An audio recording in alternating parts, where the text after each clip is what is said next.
I'd like to read now from Rays of the One Light, Weekly Commentaries on the Bible and the Bhagavad Gita by Swami Kriyananda. Thank you. This week's reading, Ego, Friend or Foe. Truth is one and eternal. Realize oneness with it in your deathless self within. The following commentary is based on the teachings of Paramahansa Yogananda. Jesus Christ begins his Beatitudes with the words, "Blessed are the poor in spirit, for theirs is the kingdom of heaven." To be poor in spirit in such a way as to merit the kingdom of heaven doesn't mean to be poor-spirited. Rather, it means to see oneself as owning nothing, since all belongs to God. For all is a manifestation of his consciousness. St. John of the Cross wrote, "If you would own everything, seek to own nothing. That which the ego relinquishes, offering it up to soul consciousness, is reclaimed forever in cosmic consciousness. Nothing is ever lost." Paramahansa Yogananda tells the story in Autobiography of a Yogi of the levitating saint, Bhaduri Mahashaya. Master said a disciple of this saint once ardently, "You are wonderful. You have renounced riches and comforts to seek God and teach wisdom." It was well known that Bhaduri Mahashaya had forsaken great family wealth in his early childhood when single-mindedly he entered the yogic path. "You are reversing the case," the saint's face held mild rebuke. "I have left a few paltry rupees, a few petty pleasures, for a cosmic empire of endless bliss. How then have I denied myself anything? I know the joy of sharing the treasure. Is that a sacrifice? The short-sighted worldly folk are verily the real renunciates. They relinquish an unparalleled divine possession for a poor handful of earthly toys." The Bhagavad Gita in the 3rd chapter states, "All things are everywhere by nature wrought, in interaction of the qualities. The fool cheated by self thinks this I did, and that I wrought, but ah, thou strong-armed prince, a better lesson mine, knowing the play of visible things within the world of sense, and how the qualities must qualify, standeth aloof even from his acts." Thus, through Holy Scripture, God has spoken to mankind. Om, Om, Om.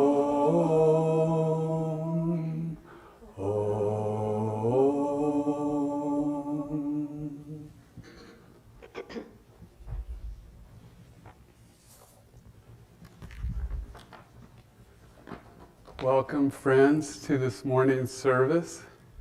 Welcome to everyone who's here in the temple, and welcome to those of you who are joining us online.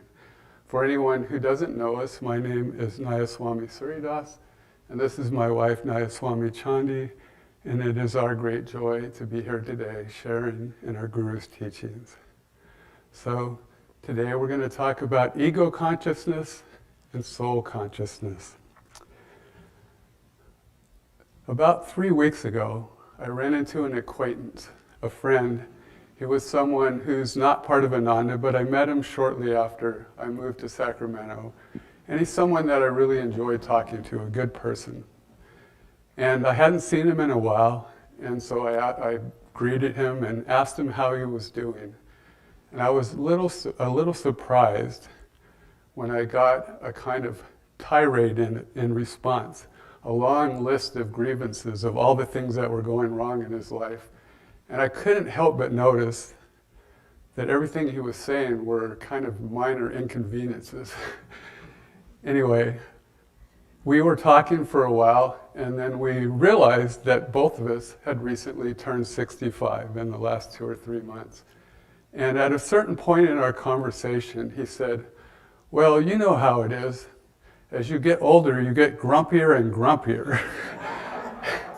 And I thought, I don't know how that is at all. and I kind of chuckled and I said, I don't know. As I get older, I think I feel happier and happier. And I thought about this, later that day. And I thought how blessed we are on this path. We have been given these teachings, these practices by our great gurus and by Swami Kriyananda. And if we do the things that we are given to do, then gradually the ego consciousness begins to diminish. And gradually what takes its place is soul consciousness. So what diminishes is suffering and grumpiness, and what comes is happiness and joy. What a blessing.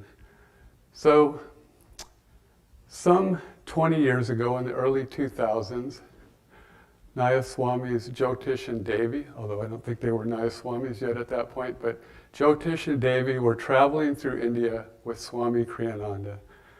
And Jyotish and Devi are the spiritual directors of Ananda, and Swami Kriyananda founded Ananda. And they were traveling through India, and one morning they were having breakfast together. And they were just having a kind of lighthearted conversation, nothing serious, enjoying one another's company. But then the conversation took a more spiritual turn, and Jyotish asked Swamiji, what is the essence of the spiritual path? And Swami Kriyananda, he was, ready to take a bite from his fork. He had his fork all the way up to his mouth. He heard that question. He set his fork down, and he thought for a moment, and he looked into Jyotish's eyes intently, and he said, the whole of the spiritual life is to overcome ego by deeper and deeper meditation and by seeing God as the doer. The whole of the spiritual path is to overcome ego by deeper and deeper meditation and by seeing God as the doer. This is the path that our gurus have given us, that Swami Kriyananda has given us. And if we follow that path, we become less grumpy and more happy. Yogananda, even as a young boy, valued the idea of direct contact with God through meditation. Even as a young boy, he meditated very deeply, and sometimes for long periods of time. Before he received Kriya initiation, he would often practice Hangsa, a simple technique of watching the breath and saying a mantra as you do so. And he would practice it for up to 8 hours at a time, which is something I have never done. I guess I did all-day meditation before I got Kriya, and I did a lot of Hangsa during that 8 hours, but I can't say I practiced Hangsa for 8 hours straight. He would meditate very deeply and for long periods of time. He had a friend who later took this spiritual name, Swami Satchidananda. And one day he was with this friend, I believe they were in high school, so he was a teenager. And he said, let's meditate all night tonight. And his friend was kind of like, he was a little reluctant. He had some trepidation. And of course, we can understand this. Perhaps he was already tired. Perhaps he knew he had a very busy day the next day.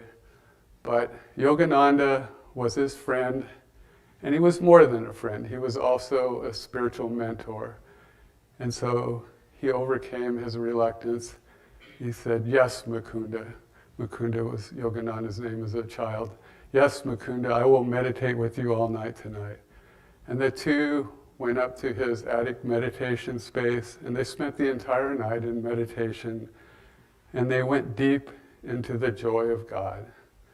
And the next day, they weren't tired. They were actually more energized than if they had slept a normal night, and they were filled with God's joy.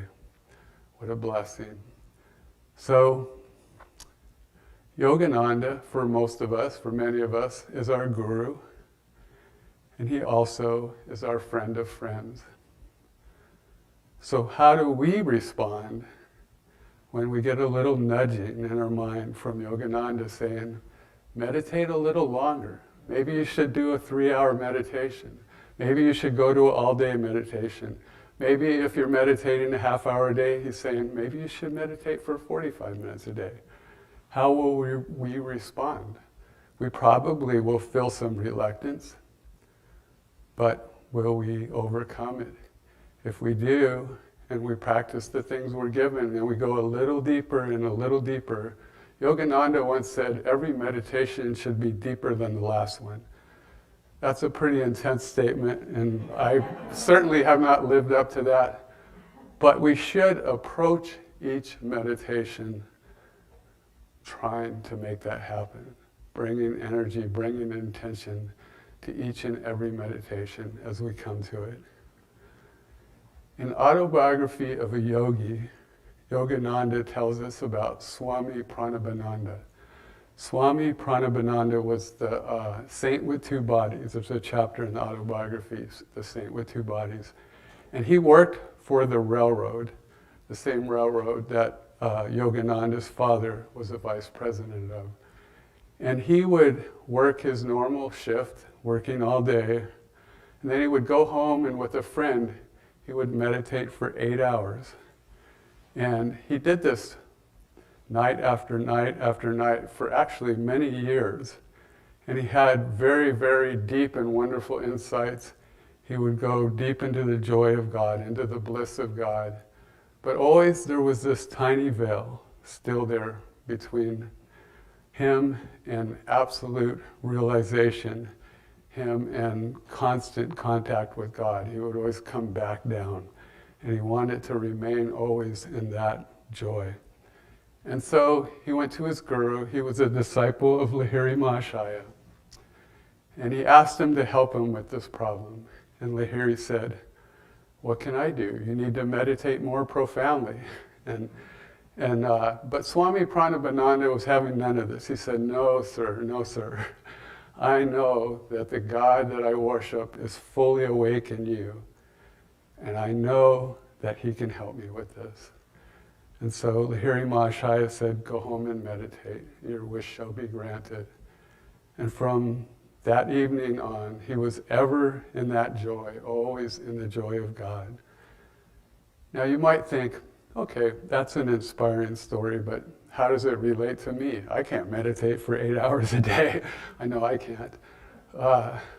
But Swami Pranabhananda couldn't always meditate for 8 hours either. Yogananda said a saint is a sinner who never gave up. And so he was persistent. At some point in his spiritual development, he was kind of basically where each of us are. We're all in different places anyway, but wherever each of us is, he was in a similar place at one time. If we're trying to meditate a half hour a day or 45 minutes a day, he was once there. He was once trying to do that. He stayed with it. And so we can be inspired by this. In the end, he achieved final liberation. And in the end, we will also achieve final liberation. But we just need to stretch ourselves, tune into the masters, do what they've asked us to do, and do it with great yearning and with great energy. If we do, ego will diminish and soul consciousness will rise. And in the end, we get that absolute soul consciousness. But in the meantime, we get happier and happier. So it's good even now. We don't have to wait until we're all the way there. Step by step, everything gets better. So Swami Kriyananda, when he was speaking to Jyotish, also spoke of seeing God as the doer. In a sense, this is the opposite of ego consciousness, loosely speaking. And in a sense, it's the antidote to ego consciousness, which meditation also is. But the more we see God as the doer, the less we see me as the doer, the little self. We see the big self as the doer instead of the little self. And I'd like to share a story from my own life. It was some 20 years ago or so. And in Seattle, we were moving east-west bookshop from one location to another. It was just a short just from one corner of a block to another corner of the same block. And it was a bigger store, and it was a better corner with lots of foot traffic, so it was going to be a good move for the store. And I was leading a team of volunteers to do electrical work. We were installing lights, putting in outlets, hooking up equipment, etc., doing electrical tasks to get the store ready to be open. And all of us had day jobs, so we would go work all day, or not all day, we'd work our 8 or whatever, 9 hours, and then we would grab a bite to eat, and we would come to the store and work into the evening. And after 2 or 3 weeks of this, I can't remember exactly how long it took, we were getting a little tired, a little fatigued, but we were kind of soldiering on. And we got down to the last day. The next day the store was going to open. It was going to be the grand opening of the new store. And we still had a lot of work to do. We knew that we were going to be there really late, probably past midnight, and we all had to work the next day. So, and also that day there were lots of other volunteers in the store. There were probably 30 or more people in the store. People stocking books, stocking products, merchandising, people cleaning, doing various things to get the store ready. And so as we were working, word came down from the manager of the store and the spiritual directors. At 9:30 p.m., we're going to stop, we're going to meditate, and we're going to bless the store. And this was going to take about 40 minutes. And I was definitely not in soul consciousness. I was in ego consciousness. And I thought this was a horrible idea. I'm like, we're going to be here past midnight. Now we're going to be 40 minutes longer. And I remember, and I knew enough not to say anything out loud to anybody. I had that much savvy, but I couldn't completely hide my irritation and my grumpiness. I was definitely in ego consciousness, and I definitely was seeing my little self as the doer, and my little self was very tired and was becoming irritated. Anyway, so I held my peace, and at 9:30 we stopped, and we gathered in the center of the store, and we meditated, we chanted Om in the 4 directions. And then we went around the store chanting and blessing every nook and cranny of the store. And I remember some people were carrying candles and were kind of offering the light of the masters, the light of God, into the store. Some had incense representing spirit. It wasn't lit for those with allergies. and some people had some water from the Ganges, and they were sprinkling it about. And some of us had pictures of the masters. And I remember I was carrying a picture of Lahiri Mahashaya. And as I walked around the store chanting, I tried to tune in to the presence, the living presence of Lahiri Mahashaya, and to become a channel to bring his light into the store. And in the process of this, I was absolutely transformed.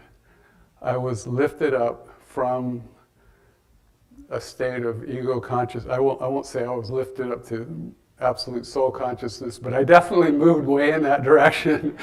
And I did begin to see, as the evening went on, or as we went through this process of blessing the store, I started to see God as the doer, the masters as the doer, and not myself. And suddenly all my irritation, all my grumpiness, everything melted away. And I was filled with joy. And even my tiredness completely disappeared. And after the blessing, we did work pretty late. I don't remember exactly how late. But I remember I was just in joy. I was no longer tired. I was no longer worried about the next day. I was in joy. And I remember I was working, and I had this song. It started going in my head, one of Swami's songs. And I'm going to share the words to it. I'm not going to sing it. Sorry about that. And I'm going to read it, though, because even if you know a song, when you're not doing the melody, it's hard to get the words right. But it's called In the Spirit. And it goes like this. I was caught up in ecstasy, 'Twas a day sanctified by God.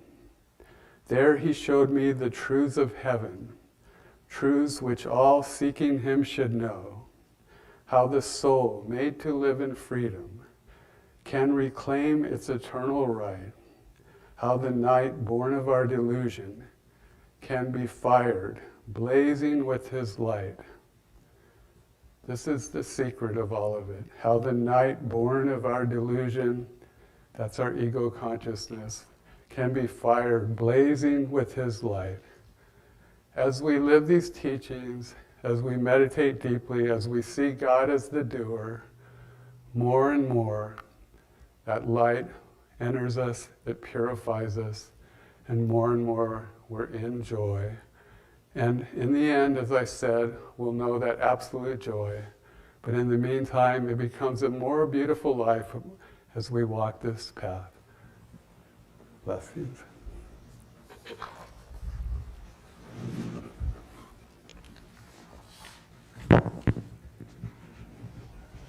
Well, I was at that event with him. I didn't notice he was grumpy. That's good, I hit it. Ego, friend or foe. I've been thinking about this a lot since we were given this opportunity to share this with you. And for me, it comes in images. Different types of images come to me. And actually this week, the image of a deck of cards came. I do not play cards very often, and fish maybe with kids, but this came to me because it's like, well, we could pick a 2 of hearts. That's maybe where our ego might be. It might be just not very much of a value, but we're trying our best. And so we're giving that up. We're giving that up each time in our meditations and in our service to one another and to our Guru Bhais and our greater community. And then it's like a chapter. Oh, that comes back again. That card comes back. But maybe this time that card is a little bit higher. Maybe I actually did better and I actually got through something that I hadn't done very well from before. I am currently a caregiver in a woman's home, and I eat lunch with her every day, and she has this most amazing sojo screen. It's made out of wood, and it's all inlaid with rocks, and the rocks are made looking like little children. And it's absolutely gorgeous. And I was looking at it the other day, and I thought of this story, and I thought it would be really good for us today. It's called The Empty Pot, and it's a children's story written by Demi, who writes a lot of spiritual stories for children. And this was from the influence of about the 600 AD, when arts and crafts and became really strong in China. And it's about an emperor who has this beautiful palace, and he wants to share that palace with all villagers, but he has no one to leave his palace to or his belongings to. All the children, which is what this soji screen was, is little children flying kites. Well, in this particular story, there's a little boy named Peng. And Peng loves flowers, just loves to grow flowers and have them all around. So he's always bringing them and sharing them with his friends. And also there's a little competition going on between his friends about who maybe could do the best, grow the best flowers. Well, the king hears a little bit about this story and decides that, or the emperor, excuse me, the emperor decides that he is going to give all the children 3 seeds. So he gathers all the children in the village and brings them to the palace and says, I want you to take these 3 seeds and bring them back to me next spring. So this is like the end of the summer. And I want you to grow the most gorgeous flower that you can. And in that, I will choose the best one, and they will inherit all my wealth. So Ping is super excited. I mean, he's like, I can do this. I'm good at this. So his ego is quite pumped up, knows he can do it. And then all the other children, of course, are running away just as excited. So Ping goes home. It's late in the fall, and he plants his seed in an empty pot. And the seeds do not germinate for a couple days. He thought, well, this is odd. Maybe I should put it in a new pot with more dirt. So he takes the seeds out carefully, puts them back in, and it's beginning to be more winter time now, and the weather is turning, so he covers it up like with a little cloth and watches it every day. No sprouting at all. Spring comes, and through that time, there's no sprouting happening. And he's a little upset, and he's wondering, what did I do wrong? I thought I was really good at this, and I thought that I could do anything. And he goes to his father, and his father says, do what you can. It's the best you did, the best you can do. You put in all the energy, you put in all the work, you gave it up, and you did the very best you could. So he brings his pot to the emperor, and it's empty. All the other children in the village come with these beautiful flowers, all kinds of gorgeous colors and all kinds of vibrant colors. But Ping's pot is empty. And the king looks at all the beautiful flowers and says, this is very interesting, because I boiled all those seeds. None of those seeds should have sprouted. So you can see that Ping gave up his ability to be the best, but also gave up his love and his truthfulness, which is the part of the divine that comes through us when we give up ourselves to God. He also, in doing this, when we're working on giving ourselves to God and releasing the ego, it expands our consciousness and expands our awareness to include others in our joy. So we want to be able to work on this little at a time, always expanding, releasing that ego into the greater sense of consciousness.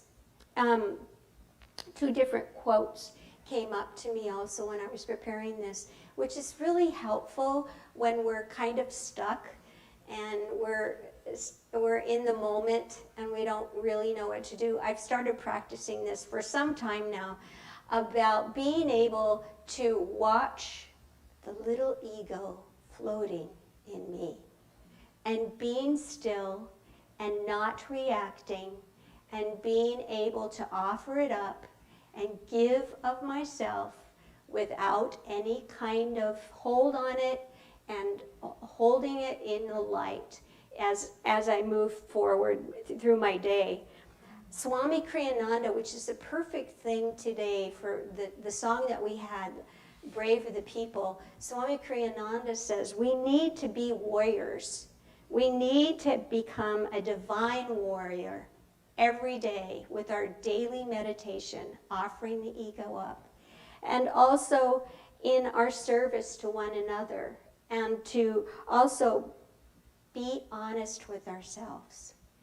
Be honest, self-reflective, watching that little ego floating. Which card am I picking up today? How am I going to reflect that back in the presence of who I'm working with? And also be in it for the long run. We need to work on drawing those little cards out. And are we going to be a king someday? Or are we going to be a queen or an ace? What are we going to do to release that ego hold on us? In all our life's experiences, it's always fun to think that it's just for our education and for our entertainment. If we can keep things light, if we keep moving forward and catch yourself. I know two ministers who used to always, when they would bicker back and forth, they'd say, ha ha, I caught you. So you catch each other's egos and also just be able to stay in the moment. I am thine, Lord, be thou forever mine. And then you know that you're on the path to true freedom. Joy to you. We'd like to give you a chance now to make an offering.